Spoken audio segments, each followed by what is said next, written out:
మధు అయితే చందుని అడుగుతుంది, మాస్టారు ఏంటి సార్ కీర్తి అలా ఏడుస్తూ వెళ్తుంది అంటే బీటెక్ పేపరు లీక్ చేసింది తనేనంట అని చెప్పి అనేటప్పటికీ ఎక్కడో ఏదో నమ్మబుద్ధి కావటం లేదని చెప్పనని ఒక్క క్షణం ఆలోచిస్తుంది. అప్పుడు లోహిత వెళ్ళి కీర్తితో మాట్లాడి వెంటనే తన వాచ్ అయితే తీసుకొని వచ్చేస్తుంది. అయినా మనం చెప్పాము అంటే ఎవరు వినిపించుకోరు, దీన్ని మొత్తం చూడాలని చెప్పని అనుకునే లోపు ఇంకా కీర్తి అయితే ఇంకా ఏడుస్తూ అక్కడ కూర్చొని ఉంటుంది. ఇంకా కాలేజీ చదివే పక్కన పిల్లలందరూ నువ్వు ఇలాంటి పని చేస్తావు అనుకోలేదు, ఇలాగ చదివేనా నువ్వు టాపర్ అవుతున్నావు ప్రతిసారి అని చెప్పి నేను అంటూ ఉంటే, అమ్మ నాన్నకి నేను ఎలా మొహం చూపించాలి, నేనేదో మంచి ఉద్యోగం తెచ్చుకొని వాళ్ళని చూసుకుంటానని వాళ్ళు అనుకున్నారు, కానీ ఇప్పుడు ఇలా జరిగింది, నేను ఏ తప్పు చేయకపోయినా నిందను భరిస్తున్నాను, అయినా నాకు ఇలా బతకాలని లేదు అని చెప్పనని ఇంకైతే అనుకుంటూ ఏడుస్తూ వెళ్తుంటే ఇంకా పక్కన ఉన్న ఒక అమ్మాయిని అయితే అడుగుతుంది, ఎందుకు కీర్తి ఏడుస్తూ వెళ్తుంది అంటే, ఇంకా అంత నింద పడిన తర్వాత ఇంకెలా ఉంటుందక్క అని చెప్పని అంటూ ఉంటే ఇంకైతే ఇంకా కాలేజ్ బిల్డింగ్ మీద ఎగితే ఎక్కి తను ఇంకా దూకాలని చెప్పని ఏడుస్తూ ఉంటుంది. అమ్మా నాన్న నన్ను క్షమించండి అని. కానీ లోహిత తప్పు చేసిందని కూడా కాకుండా తను మాత్రం చూసారా తను పేపర్ లీక్ అయిందని చెప్పని నింద తన మీద పడేటప్పటికీ ఎలా చావు నాటకం ఆడుతుందో ఇదంతా నాటకమే అని చెప్పని ఇంకా శ్రేయాని తనైతే తీసుకొని వెళ్తుంది. ఇంకా లాస్ట్ దూకపోయే సమయానికైతే ఇంకా మధు అయితే వెళ్ళి కాపాడుతుంది. దిగుబో కీర్తి అని చెప్పనంటే, లేదు మధు నన్ను వదిలేసి నేను చనిపోవాలి, నాలాంటి కూతురు మా అమ్మ మా నాన్నకు ఉండకూడదు, నేను ఏ తప్పు చేయలేదంటే నేను నమ్ముతున్నాను నువ్వే తప్పు చేయలేదని, నువ్వెందుకు చనిపోవాలనుకుంటున్నావు అని చెప్పనని ఇంకా తనకి ధైర్యం అయితే చెప్తుంది మధు. నేను నిరూపిస్తాను నువ్వే తప్పు చేయలేదని, నన్ను నమ్ముతావు కదా, ప్రాణం విలువ చాలా విలువైంది కీర్తి, దాన్ని ఇప్పుడు నువ్వు దూరం చేసుకున్నావు, ఒకవేళ నువ్వు చనిపోతే రేపు ఆ నింద మాసిపోతుందా, అయినా నువ్వు బ్రతికి ఆ తప్పు నువ్వు చేయలేదని నిరూపించుకోవాలి అని చెప్పనని అంటే ఇంకా కీర్తికి అయితే మాటిస్తుంది, నేను నీకు నువ్వే తప్పు చేయలేదని నిరూపిస్తానని.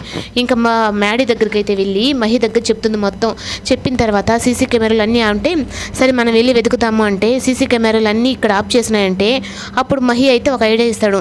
సరే మన కాలేజీ ఆవరణం అంతా ఆఫ్ చేశారు, కానీ బయట షాపుల దగ్గర ఉంటుంది కదా అవి ఆఫ్ చేయలేరు కదా అని చెప్పని మహి అయితే సలహా ఇస్తాడు. ఇంకా వెంటనే అయితే ఇంకా మధు ఇంకా ఆ పని మీదే ఇంకా ఆ షాపుల దగ్గరికి అయితే వెళ్ళి ఈ విధంగా మా కాలేజీలో ఒక ఇష్యూ జరిగింది, దాని గురించి కొంచెం సీసీ కెమెరా చూడాలని చెప్పానంటే ఇద్దరు ముగ్గురు ఒప్పుకోకపోయినా కొంతమంది అయితే ఒప్పుకొని చూపిస్తారు.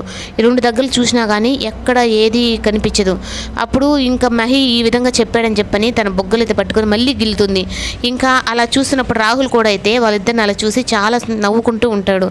ఇంక వేరే షాప్కి అయితే సీసీ కెమెరా కూడా ఉందని చెప్పని ఇదైతే వచ్చేటట్టు ఉందని చెప్పి వెళ్ళి చూస్తే ఇంకా అక్కడ కూడా తనకైతే ఇంకా కనిపించదు. ఇంకా లాస్ట్ ఒక షాప్లో అయితే వెళ్ళి ఇంక చూసిన తర్వాత మొత్తం శ్రేయ లోహిత అలాగే మాస్క్లు వేసుకున్నది లాస్ట్ ఇంకా మొత్తం గోడలు దూకింది అదంతా మొత్తం రికార్డ్ అయి ఉంటుంది. అప్పుడు దాన్ని అన్న నా పెన్ డ్రైవ్లోకి కొంచెం పెట్టిస్తారా, ఒక అమ్మాయి ప్రాణం కాపాడిన వాళ్ళు అవుతారు మీరు అని చెప్పి ఆయనని బతిమేలు ఆడేటప్పటికి ఆయన్నేమో దానికి పెట్టిస్తాడు. అప్పుడు ఇంకా దాన్ని తీసుకొని వచ్చి కాలేజీలో అయితే ఇంకా ప్రిన్సిపల్ దగ్గర అయితే చూపిస్తుంది. లోహిత మీరు చేసిన తప్పును ఒప్పుకోకుండా ఒక అమాయకురాల్ని ప్రాణం తీయాలనుకున్నారు, మిమ్మల్ని ఎలా నేను వదిలిపెడతాను, మీరిద్దరు ఇంత తప్పు పని చేస్తారా అని చెప్పని ఇంకా ప్రిన్సిపల్ దగ్గరికి అయితే తీసుకొని వెళ్ళి ఇచ్చిన తర్వాత ప్రిన్సిపల్ అయితే దాన్ని అంతా చూసి ఇంకా చందుని అలాగే లోహితని ఇద్దరిని చూస్తూ ఉంటాడు. అంటే చందు వాళ్ళ చెల్లెలే కదా లోహిత, అందుకని నువ్వేమో ఇంత మంచివాడివి నీ చెల్లెలేమో ఇలా తయారయ్యింది అని చెప్పనని ఇంకా ప్యూన్ అయితే పిలిచి వెళ్ళి వాళ్ళిద్దరిని తీసుకొని రా అని చెప్పనని అనేటప్పటికీ వాళ్ళిద్దరు అయితే వెళ్తూ ఉంటే ప్యూన్ అయితే మిమ్మల్ని ఇద్దరిని ప్రిన్సిపల్ రమ్మన్నాడు అని చెప్పి అనేటప్పటికీ లోహితకి అప్పుడే అనుమానం వస్తుంది. ఎందుకు మమ్మల్ని ఇద్దరిని రమ్మన్నారంటే ఏమో నాకు తెలియదు, మిమ్మల్ని ఇద్దరిని ప్రిన్సిపాల్ సార్ పిలుచుకురమ్మన్నాడని చెప్పంటే ఇంకా అప్పుడు ఎక్కడ లేని భయము అంతా తనకు వచ్చి ఏమైంది సార్ అని చెప్పని వస్తారు. మీరు ఇలాంటి పనులు చేస్తారని చెప్పి నేను అనుకోలేదు అంటే, సార్ ఈ మధు ఏదో కవిచి చెప్తుంది అంతేగాని మేము ఎందుకు చేస్తాం సార్ అని చెప్పని ఫస్ట్ అయితే అలాగే బొకాయిస్తారు. అవునా మీరు ఏ తప్పు చేయలేదా, మరి ఈ సీసీ కెమెరాలు ఉండేది చూడండి అని చెప్పాను అని ఇంకా చూపిస్తాడు. ఇంకా చందు కూడా అయితే చూసిన తర్వాత ఇంకా తను చెల్లెలు ఇలా చేసింది అని ఒక అన్నగా నాకెంత మంచి పేరుందో తను ఇలాంటి పనులు చేస్తుందని చెప్పనని ఇంకా అందరికీ వాళ్ళిద్దరి గురించి తెలిసిపోయేటప్పటికి ఇంకా శ్రేయ అయితే ఏం చేయాలి ఏం అర్థం కాకుండా అలాగే నిలిచి కానీ లోహిత అయితే మాత్రం తప్పును కూడా ఒప్పుకోకుండా అలాగే వాదిస్తూ ఉంటుంది. ఇంత దాకా నువ్వు వచ్చినా కానీ నువ్వు ఇలా వాదిస్తున్నావు ఏంటి అని చెప్పనని ఇంకా ప్రిన్సిపాల్కి కోపం వచ్చి ఇంకా అంతా చూపించిన తర్వాత అప్పుడు ఇంకా తను వచ్చి నేను మిమ్మల్ని ఇద్దరిని డీబార్ చేస్తున్నాను, మీరు ఇంక ఏ కాలేజీలో చదవకూడదు, మీరు చదువుకోవడానికి వచ్చారా, లేదంటే క్రిమినల్స్గా ఇలాగా చేయడానికి వచ్చారా? ఎంత టెక్నిక్గా చేశారు మీరు. కాలేజీలో ఉన్న సీసీ కెమెరాలన్నీ ఆపి ఇంత పని మీ ఇద్దరు చేసిన పని వల్ల ఒక అమాయకురాలి జీవితం నాశనం అవుతుంది అని చెప్పనని ఇంకా వాళ్ళిద్దరిని అయితే డీబార్ చేస్తానని చెప్పి అనేటప్పటికీ పక్కన ఇంకొకసారి వచ్చి, సార్ శ్రేయ హోమ్ మినిస్టర్ గారి మేనకోడలు అని చెప్పి అనేటప్పటికీ ఇంకా హోమ్ మినిస్టర్తో పెట్టుకుంటే మళ్ళీ ఈ కాలేజీని ఏం చేస్తాడా ఏందా అని ఇంకా రాసిన కాగితం కూడా అయితే చించేస్తాడు. ఇంకా తనైతే ఇంకా శ్రేయ అయితే యూ కెన్ గో అంటే అనగానే ఎప్పుడు ఆ మాట అన్నాడో ఇంకా శ్రేయ అయితే అక్కడి నుంచి వెళ్ళిపోతుంది.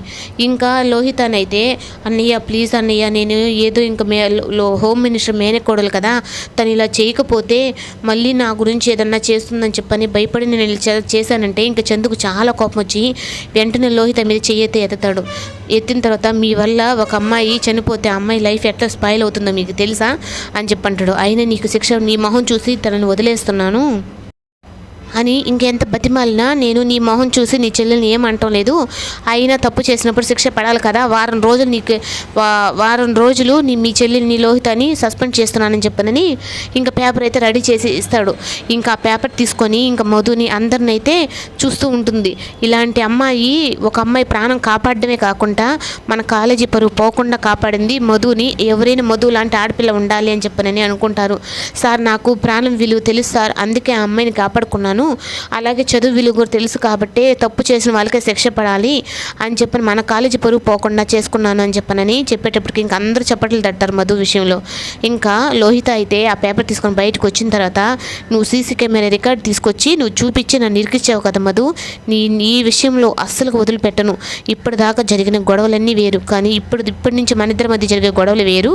నిన్ను ఎలా నువ్వు కాపాడుకుంటావు చూడు, నిన్ను కొట్టే దెబ్బ ఎలా కొడతాను నేను అని చెప్పనని ఇంకా శపథాలు అయితే చేస్తూ ఉంటుంది. ఇంకా మధు అలాగే తనని కాపాడిందని చెప్పనని ఇంకా అందరు కాలేజీకి వచ్చిన తర్వాత తనకైతే చాలా గ్రాండ్ వెల్కమ్ చెప్తారు. ఇంకా కీర్తి అయితే వచ్చి, అక్క అమ్మ నాన్న నాకు పునర్జన్మనిస్తే నువ్వు మరో జన్మ ఇచ్చావక్క, పునర్జన్మనిచ్చావక్క అని చెప్పి తనని పట్టుకుంటే, నువ్వు మంచిదానివి నాకు తెలుసు, నేను ఈ కాలేజీలోకి వచ్చినప్పటి నుంచి నేను ఈ గురించి నాకు అందరూ చెప్పారు. కష్టపడి నువ్వు ఈ కాలేజ్ టాపర్గా అవ్వడానికి ఎంత కష్టపడి చదివావో నాకు అందరూ చెప్పారు. అలాంటిది నువ్వు ఇలాంటి పని చేస్తావా అంటే నేను ఎలా నమ్ముతాను కీర్తి అని చెప్పనంటుంది.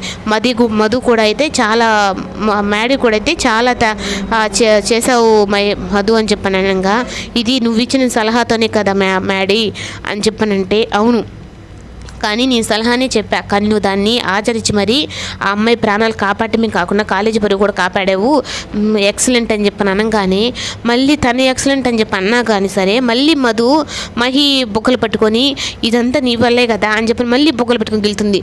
ఏంటి మధు ఇది, నేను చేసిన నువ్వు చేసిన రెండింటికి నాకేనా పనిష్మెంటు?